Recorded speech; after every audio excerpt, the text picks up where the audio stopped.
Нақыл сөздер кітабы 1-ші тарау. Бұл жазбада Исраилдің патшасы Дәуіт ұлы Сүлейменнің нақыл сөздері берілген. Нақыл сөздердің мақсаты мынау: даналық пен тағылымды білдіріп, парасатты сөздерді ұғындыру, әділдік, дұрыс іс, ақ ниетке бағыттап, тәрбиелі саналы өмірді еленту. Ақылы толмағанға ақыл беріп, жастарға білім, саналылық сыйлау. Саналы жан тыңдап, ақыл кеңес табады. Дана жан біліміне білім қосады. Осылай нақылда астарлы сөздерді, данышпан адамдар айтып кеткендерді, һәм олардың жұмбақтарын түсінеді. Білімнің бастауы жаратқан иені терең қастерлеп, оған мойынсыну. Ал Құдайдан безген надандар болса, елемейді даналық пен тәрбиені. Балам, әкеңнің тәрбиесін тыңда, шешең берген тәлімнен де бас тартпа. Олар басыңдағы тәждей тамаша, мойныңдағы моншақтай ұнамды да. Балам, күнәһарлар еліктіргенде айтқандарына сен ешқашан көнбе.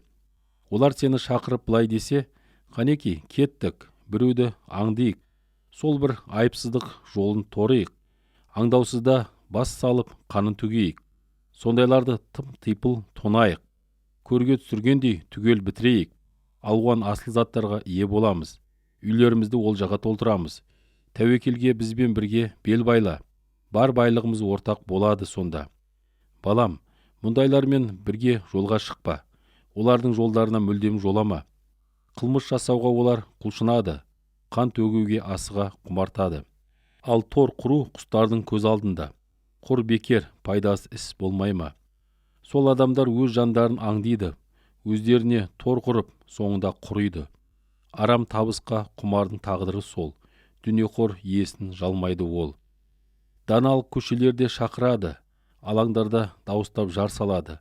Жұрт жиналған жерлерде даусы шығады, қала қақпасы алдында уағыз айтады.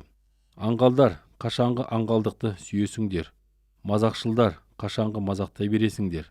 Ақымақтар, қашанғы білімді жек көресіңдер. Қане, менің тәрбиеме құлақ тұрыңдер. Сонда сендерге рухымды молынан төгемін. Айтатын сөздерімді түгел білдіремін. Бірақ шақырсам да, тыңдаудан бас тарттыңдар. Құшағымды жайсам да назар аудармадыңдар. Ақыл кеңесіме мүлдем ден қоймадыңдар. Ескертулерімді де қабылдамадыңдар. Сол үшін қиналған кездеріңде күлемін. Үрейлеріңе ұшқанда келеке етемін. Қорқыныш сұрапыл дауылдай соққанда, зобалаң бастарыңа құйындай туғанда, қайғыға ұшырап сендер тарыққанда, сонда естімеймін мұндайлар шақырғанмен, мені таппайды шарқ ұрып іздегенмен. Өйткені олар білімді жек көрген, жаратқанды қастерлегілері келмеген. Ақыл кеңесімнен менің безіп кеткен, бар ескертулерімді менсінбей жүрген. Сондықтан олар істерінің жемісін жейді. Өз қулық сұмдықтарына кенеледі. Аңғырттың қыңырлығы өзін күйретеді. Аңғалдың бейқамдығы өз түбіне жетеді. Ал мені тыңдаған қауіпсіз тұрады. Еш пәледен қорықпай алаңсыз болады. Нақыл сөздер 2-ші тарау. Балам, егер сөздерімді қабылдасаң, һәм жадыңда өсиеттерімді сақтасаң, құлағың даналыққа ұдайы түрік болса, әрі жан дүниең парасатқа дайын тұрса, егерде білім мен парасатты шақырсаң, көмілген күміс пен қазынадай іздесең, сонда жаратқан иені қастерлеуді ұғарсың. Құдай жайлы білімді иемденіп аларсың. Себебі жаратушы даналық сыйлар. Білім мен түсінік оның аузынан шығар. Әділдерге ол парасатты сақтап ұсынар. Кінәратсыз жүргендерді қалқандай қорғар. Ақиқат жолын Тәңір ие назарында ұстар. Өзіне бағышталғанның жолын аман сақтар. Осылай әділ, тура, ақ дегеннің мәнін ұғарсың. Ізгі жолдың қайсы екенін табаларсың. Өйткені даналық жан дүниеңі енер. Білімде жаныңды қуанышқа кенелтер. Сонда сені ақыл парасат аман сақтар. Дұрыс түсінікте әрдайым бақылап қорғар. Даналық сені құтқарып алар теріс жолдан, және жалғандық айтушының ықпалынан. Тура жолдан тайып түнекте жүргендерден. әрі жамандық жасағанға қуанатындардан, зұлымдықтың азғындығына шаттанатындардан, жүрген жолдары қисық, адасқан сол жандардан. Даналық сені сақтайды бұзылған әйелден, жеңіл жүрісті оның жағымпаз сөздерінен. Ол жаз тайынан қосылған қосағынан бас тартқан, Құдайының келісімін есінен шығарған. Оның үйіне кіргендер өлім жолына түсер, оның жолымен жүргендер о дүниеге жетер. Оған барған пенделер қайтып келмес, шынайы өмірдің жолына енді түспес. Сондықтан жүр ізгілердің ізіменен, лайым жүр әділдердің жолыменен. Себебі әділдер елді мекендейді, кінәратсыздар сонда тұра береді. Ал зұлымдар елден аластатылады, опасыздар түп тамырымен құртылады. Нақыл сөздер кітабы 3 тарау. Балам, берген нұсқауымды еш ұмытпа. Өсиеттерімді менің жүректе сақта. Өйткені олар ғұмырыңды ұзартар, амандық пен тыныштық молынан дарытар. Мейірім мен шындықтан ешқашан безбе, мойныңа байлап жазып қойғандай жүрекке.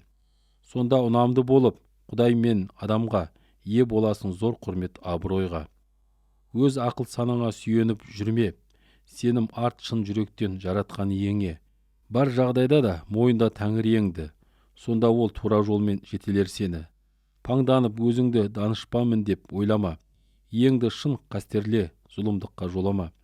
Тұла бойың сергіп сауғатын болар сонда, жаратқанды құрметтеп сыйға бер мал мүлкіңнен. Алған бар өніміңнің алғашқы түсімінен. Сонда астыққа кенелер қамбаларың, ернеулеп толар шырынға ыдыстарың. Балам, Тәңір сені тәрбиелегенде, онысын ешқашан менсінбей жүрме. Ол сені жөнге келтіргенде, лайым еңсең түсіп жүнжіме. Иеміз өзі сүйетін әркімді түзетеді әрі тәрбиелейді.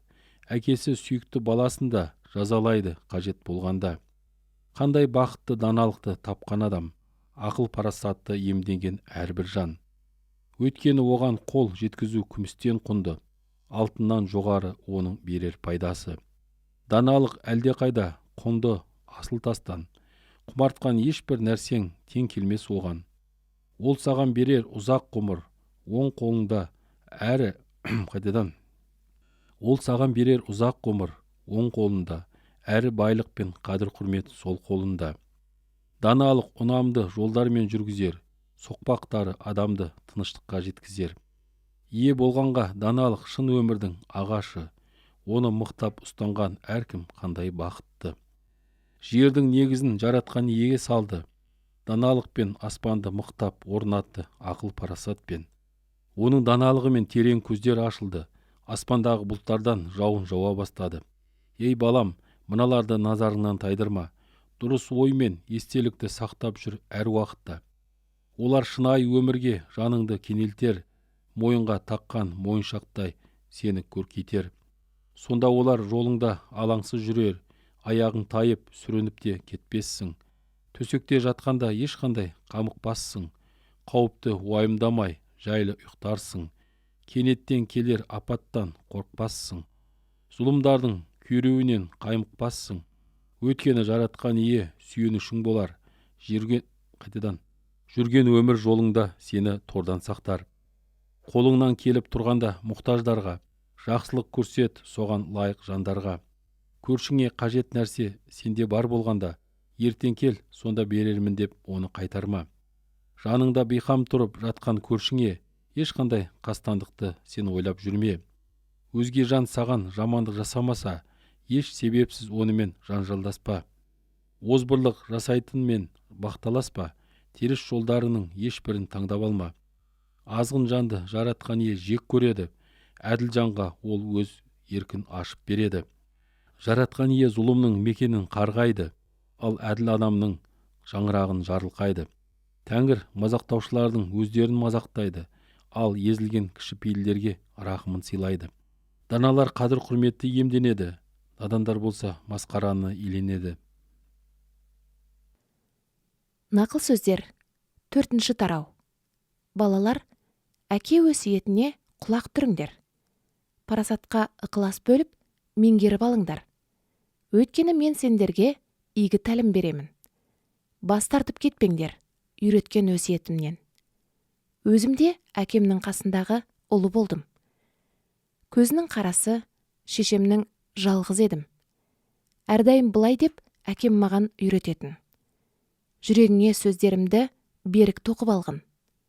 Өсиеттерімді орындап өмір сүргін. Парасатқа ие болып, даналыққа кенелгін. Сөздерімді ұмытып, бас тартып жүрмегін. Даналықтан безбе, сонда ол сені қорғайды. Ұдайы оны сүйсең, сені аман сақтайды. Ең бастысы даналық. Даналыққа кенелгін. Қолыңдағы барыңмен парасатқа ие болғын. Жоғары оны бағала, дәрежеңді көтерер. Айырылма одан, абыройыңды асырар. Даналық басыңа шір таққандай көрік берер. Тәж орнатқан секілді құрмет даңққа кенелтер. Балам, зейін қойып, сөзімді қабыл ал. Сонда сенің ғұмырың ұзақ болар. Мен саған даналық жолын көрсетемін. Ұдайы сені тура жолмен жетелеймін. Сол жолмен бөгелмей еркін жүресің. Жүгірсең де ешқашан сүрінбейсің. Тәлімімнен мықтабыстан айырылып қалма. Шын өмірге жеткізеді, соны есіңде сақта. Қылмыскерлер жолына аяғыңды салма.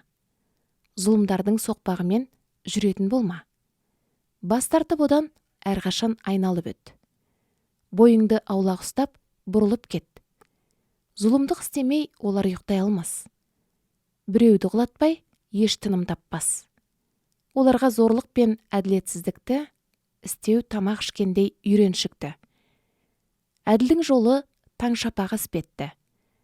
Тал түс болғанша жарқырай түседі. Ал қылмыстының жолы түнекке ұқсайды. Ол неден сүрініп, құлағанын ұқпайды. Балам, сөзімді жүрегіңе тоқып ал. Айтқандарыма мұқият құлақ сал. Сөзімді назарыңнан тыс қалдырмай, жүрегіңнің түкпіріне сақтап қой. Шын өмір сыйлайды ол, мәнісін тапқанға. Денсаулық береді оның тұла бойына. Ең бастысы, таза сақта жүрегіңді. Өйткені ол өміріңнің қайнар көзі. Лайым, аузыңнан өтірік шықпасын. Тілің жалғандықтан қашықтасын. Алға қарай көзің тура қарасын. Алған бағыттан назарың таймасын. Көңіл бөл жүретін жолыңа өзіңнің. Лайым берік болсын жолдарың сенің. Алға бас, оңға солға бұрылма. Аяғыңды жамандықтан аулақ ұста. Нақыл сөздер кітабы 5-ші тарау. Балам, даналығымды қабылда, ұлағатты сөздерімді тыңда. Осылай естелікті үйренерсің, білім сақтап парасатпен сөйлерсің.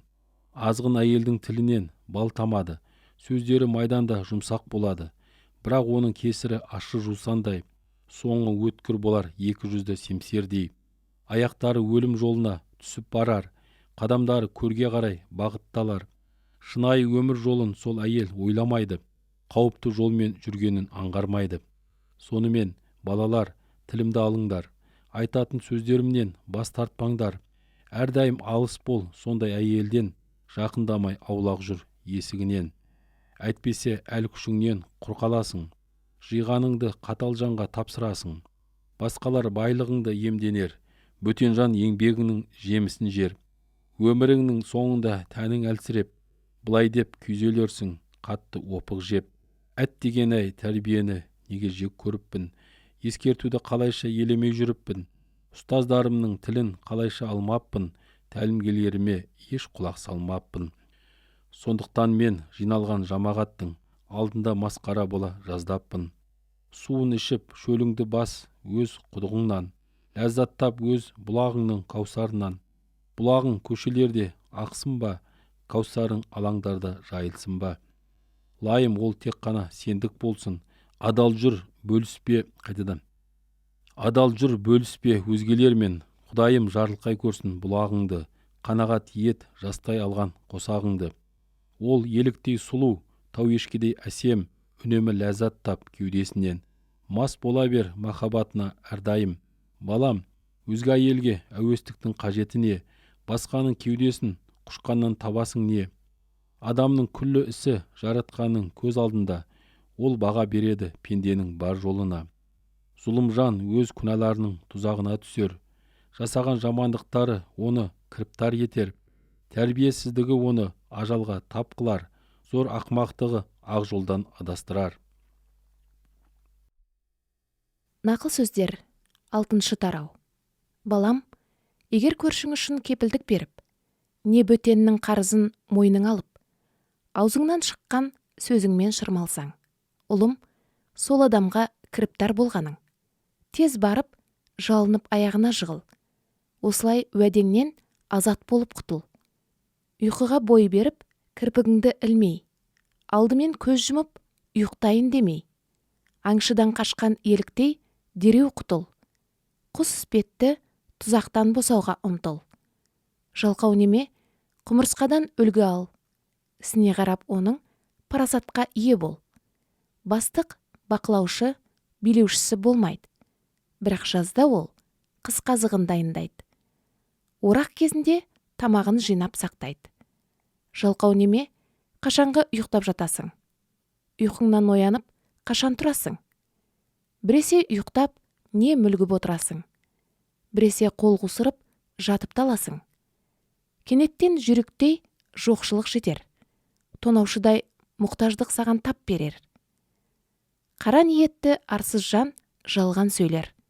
Аяқ, көз, саусақпен құпия белгі берер. Жүрегінде зұлым жоспарлар құрар. Әрдайым араздық сеуіп отырар. Сондықтан ажал оған кенет жетер. Сауықпастан бір жола құрып кетер. Жаратқан ие мына алтауды жақтырмайды. Тіпті жетеуді жаны мүлдем жаратпайды. Тәкаппар көзбен, өтірікші тіл, һәм жазықсыз қан төгетін қол. Зұлым жоспар құратын ақыл сана. Әрі асыққан аяқ соны орындауға. Жалған куә өтірік айтатын. Ағайын арасында араздық тудыратын. Балам, әке өсиетін есте сақта. Анаң берген тәлімнен де бас тартпа. Оларды мәңгі жүрегіңе түйгін. Мойныңа таққандай сақтап жүргін. Жүргенде олар тура жолды нұсқар. Ұйықтасаң күзетіп, қорғап жатар. Оянғанда саған ақыл айтар. Өсиет пен тәлім шамшырақ секілді. Түзеткіш тәрбие өмір жолын сілтейді. Олар сені жүгенсіз әйелден сақтайды. Оның жағымпаз сөздерінен қорғайды. Көркіне оның жүрегің елікпесін. Жанары сені баурап әкетпесін. Жезөкше ақыры нанға зәру қылар. Азғын әйел қымбат жаныңа тұзақ құрар. Өз қойнына от салған киімін өртемей ме? Шоқ басқан адам аяғын күйдірмей ме? Өзгенің жарына барған жанмен де солай болады. Онымен құшақтасса, жазасын тартады. Аштықтан ұрлық жасағанды жұрт жек көрмей ме? Ұсталса, алғанын жетеселеп төлетпей ме? Отбасының меншігін түгелдей бергізбей ме? Сөз жоқ, некедалдығын бұзғанның ақылы кем. Ол өз жанын құртады солай істеумен. Соққы жейді, әрі абыройы төгіледі.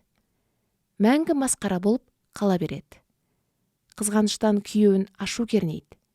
Өшін алған кезінде аяуды білмейді. Күнәнің төлемін ешқашан алмайды. Мол тарту берсең де ашуы қайтпайды. Нақыл сөздер кітабы 7 тарау. Балам, сөздерімді есіңде ұстап, ережелерімді жадыңда жүр сақтап, өмір сүр өсиетімді орындап, ілімімді көз қарашығындай сақтап, саусаққа байлап алғандай жүр ұстанып, жүрегінің түпкіріне қойғын жазып, даналыққа қарашы туған бауырыңдай, парасатты да көрші туысқаныңдай. Сонда олар қорғайды азғын әйелден, сені баурамақ болғаннан майда сөзімен.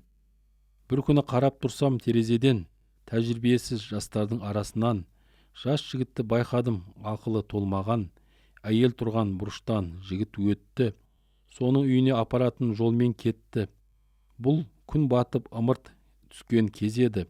Міне әйел жігіттің алдынан шықты, жезөкшеде киінген айлалы еді.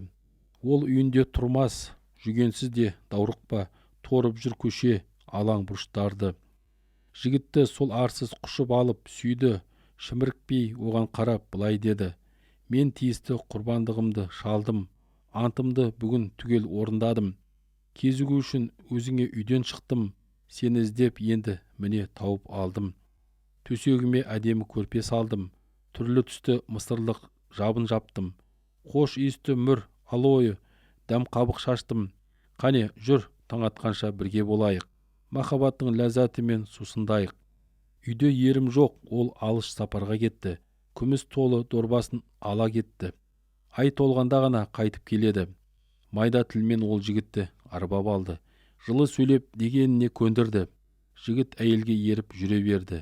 Сойылуға бара жатқан өгіздей, әрі торға түсіп қалған бұғыдай. Садақ оғы әлі бауырына қадалмай, тұзаққа зымырай ұшқан құстай, өмірмен қоштасарын кетті ол ұғынбай. Сонымен, балалар, мені тыңдаңдар, айтқан сөздеріме құлақ салыңдар. Жүгенсіз әйелдің ізіне түспеңдер, жолына еліктеп адасып жүрмеңдер. Көп адам осылайша құлап қалды. Күштілер оның қолынан қаза тапты. Оның үйі көрге қарай жетелейді, тозақтың дәл түбіне түсіреді. Нақыл сөздер 8 тарау. Даналық шақырып жатыр емес пе? Ақыл парасат дауыстап тұр емес пе? Жол жиегінде, биік орындарда, тұр әрі жол тораптарында. Қала қақпаларының төңірегінде, халық өтетін кіреберістерде. Даналық былай деп мәлімдеуде: уа халайық, сендерді шақырамын. Бар адамзатқа дауыстап айтамын. Аңқаулар, енді үйреніңдер. Аңғалдар, түсінік иеленіңдер. Тыңдаңдар мені, асыл сөз айтпақпын. Ақиқат барлығы да айтарымның. Шындық аузымнан шыққан сөздің бәрі. Өтірік айту маған аса жиренішті. Менің сөздерімнің бәрі де дұрыс. Ешқайсысы емес арам не бұрыс. Саналыға барлығы түсінікті. Білімдіге мінсіз де әділетті. Күмістен гөрі ал менен тәлімді. Саф алтыннан гөрі қабыл ал білімді. Даналық асыл тастардан да құнды. Аңсаған еш нәрсең оған тең келмейді. Мен даналықпын, парасат бар қасымда. Саналы білім тауып аламында. Жаратқанды қастерлеп мойынсыну, бұл жамандық атаулыны жек көру. Жек көремін мен паңдықпен менмендікті. Жаман іс-әрекетпен бұрма сөзді. Менде ақыл кеңес бар, адал сана. Иемін парасат, күш қуатқа да. Мен арқылы патшалар билік құрады. Әкімдер әділ заңдар шығарады. Әміршілер мен арқылы басқарады. Төрелер әділ үкім шығарады. Мен де сүйемін өзімді сүйгенді. Іздеп жүрген тауып алады мені. Сыйлайтын абырой байлық бар менде. Жоғалмас қазына мен әділдік те. Беретін жемісім алтыннан құнды. Ол тіпті саф алтыннан да бағалы. Шығаратын өнімім менің таңдаулы. Күмістен де әлдеқайда жоғары. Әділетті жолмен жүре беремін. Ақиқат жолынан ешбір таймаймын. Мені сүйгендерге игілік сыйлаймын. Қазыналарын толтыра беремін. Жаратқан иенің меншігі болатынмын. Ежелгі істерін ол жасамастан бұрын. Бұл дүние жаралмай тұрып әуелден, мәңгілікте мен тағайындалғанмын. Пайда болдым терең теңіз болмағанда, суға толы қайнарлар ақпағанда. Таулар әлі де орнамай тұрғанда, тудым һәм төбелер жоқ болғанда. Тәңір ие әлі жаратпастан бұрын, жер, дала, әлемнің алғашқы топырағын. Сонда болдым ол аспанды орнатқанда. Теңіздің бетінде көкжиекті сызғанда. Жаратушы бұлттарды аспанда орнатқанда. Тереңнен қайнар көздерді нығайтқанда. Теңіз суының ауқымын шектегенде. Өз еркінен тыс тасытпай тежегенде. Әрі дүниенің негізін белгілегенде. Оның қасындағы сәулетші мен болғанмын. Күнде оны қуантып, алдында шаттандым. Жаратқанның әлемінде көңілдендім. Адамзатқа да шат-шадыман болдым. Сонымен жастар, маған құлақ салыңдар. Қандай бақытты, жолымды сақтағандар. Өсиетімді тыңдап, дана болыңдар. Еш уақытта одан бас тартпаңдар. Қандай бақытты, күнде маған құлақ асқан. Сергек боп, қақпамда өзімді күтіп тұрған. Өйткені мені тапқан шынайы өмір табады. Жаратқан иенің ризашылығын алады. Ал менен безген өзіне зиян салар. Мені жек көрген әркім өлімді ұнатар. Нақыл сөздер 9 тарау. Даналық өзінің үйін салған еді. Оның 7 діңгегін қойған еді. Енді сусынын даярлап, малын сойды, тамаша дастарқанын жайып қойды. Адамдарға қызметшілерін жұмсады. Олар қаланың биігінен жар салады. Мұнда келіңдер деп шақырады. Бар аңғалдарды және ақылсыздарды. Қане, келіп дәм татыңдар асымнан. Ішіңдер дайындаған сусынымнан. Надандықты тастап шынайы өмір сүріңдер. Лайым ақыл парасат жолымен жүріңдер. Мысқылшылға сөгіс берген масқара болар. Зұлымға ескерткенге мін тағылар. Мысқылшылға ескертпе, сені жек көрер. Дана жанға ескерт, ол сені сүйер. Дана жанға тәлім бер, даналығы өсер. Әділді де үйрет, білімі көбейер. Даналықтың бастауы жаратқан иені терең қастерлеп, оған мойынсыну, һәм ақыл парасат киелі Құдайды және оның еркін жақыннан тану. Даналықпен көрер күнің көп болар, парасатпен жасыңа жас қосылар. Дана болсаң, пайдасын өзің көрерсің, мысқылшыл болсаң, зиянын өзің шегерсің. Надан әйел даурыға айқайлайды, өзі аңғал мән жайларды ұғынбайды. Үйінің есік алдында орындыққа отырады ол қаланың биік орнында. Тура жолмен өтіп бара жатқандарға надан әйел дауыстап жар салуда. Мұнда келіңдер деп шақырады, бар аңғалдарды әрі ақмақтарды. Ұрлап ішкен су сондай тәтті екен, тығып жеген нан сондай дәмді екен. Адамдар білмейді бұрын шақырылғандардың, өлік болып көр түбінде жатқандарын. Нақыл сөздер 10 тарау. Сүлейменнің бірсыпыра нақыл сөздері. Ақылды бала әкесінің сүйініші. Ақылсыз бала шешесінің күйініші. Арам байлық пайдалы болмайды, ал әділдік ажалдан сақтайды. Әділдің аш шіруіне жаратқан жол бермес. Зұлымның аңсағанын беруді ол қош көрмес. Жалқау қол жарлы қылар, іскер қол дәулетті қылар. Жазда өнім жиған ақылды бала, орақ кезінде ұйықтаған арсыз бала. Әділ жан жарылқауға ие болар. Зұлымның аузы зорлығын жасырар. Әділді есіне алған жұрт шүкір етер, ал зұлымның есімі құрып кетер. Дана жан нұсқауды жылы қабылдар. Надан өз сөзінен сүрініп қылар. Таза жүрген аман жүрер. Қисық жолдағы әшкереленер. Көзін қысып белгі берген ыза келтірер. Ал мылжың бос сөзінен жапа шегер. Әділдің аузынан өмір қайнар. Зұлымның аузы зорлығын жасырар. Өшпенділік араздық туғызар. Сүйіспеншілік бар күнәні жабар. Зерделінің аузынан даналық шығар. Парасаттан бас тартқан жазасын тартар. Данышпан білімін сақтап қояр. Ақмақ аузымен пәле шақырар. Байдың қорғаны өз байлығы. Жарлының пәлесі өз жоқшылығы. Әділдің өнімі өмірге. Зұлымның табысы күнәға. Тәрбиеге мойынсұнған жан өмірге жол бастар. Ал ескертуді елемейтін өзгені де азғырар. Қастығын жасырғанның тілі жалған. Өсек аяң таратқан ақымақ жан. Сөзі бар құтыла алмас күнәдан. Ал ақылды өз аузына ие болған. Әділдің тілі таңдаулы күміс. Зұлымның ниеті түкке тұрғысыз. Әділдің тілі көпке ақыл берер. Наданның зердесіздігі өз түбіне жетер. Жаратқанның жарылқауы адамды бай қылар. Бұл байлыққа ол қайғы қасірет қоспас. зердесізге зұлымдық ләззат, зерделіге даналық ләззат. Арамжан қорыққанына тап болар, әділдің аңсағаны орындалар.